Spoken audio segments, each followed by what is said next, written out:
தெரு நாய்களின் எண்ணிக்கை சமீப காலமா அதிகமாயிட்டே இருக்கு. பல இடங்கள்ல சின்ன குழந்தைகளை தெருநாய்கள் துரத்திக்கிட்டு போய் கடிக்கிறத அடிக்கடி நியூஸ்ல பாக்குறோம். தெருநாய் தொல்லைக்கு தீர்வு காணணும்னு காங்கிரஸ் எம்பி கார்த்திக் சிதம்பரம் கூட தொடர்ந்து வலியுறுத்திட்டு வராரு. இந்த தெருநாய் பிரச்சனைக்கு தீர்வு காண பெங்களூர் மாநகராட்சி இப்போ ஒரு ஐடியா பண்ணிருக்கு.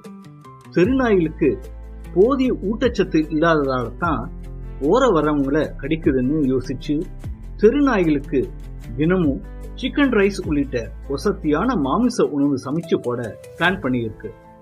மனுஷனுக்கே சோறு இல்லை, நாய்க்கு நாக்கு ருசியா சிக்கன் கேக்குதான்னு நெட்டிசன்ஸ் வழக்கம் போல இதையும் ட்ரோல் பண்ணிட்டு இருக்காங்க.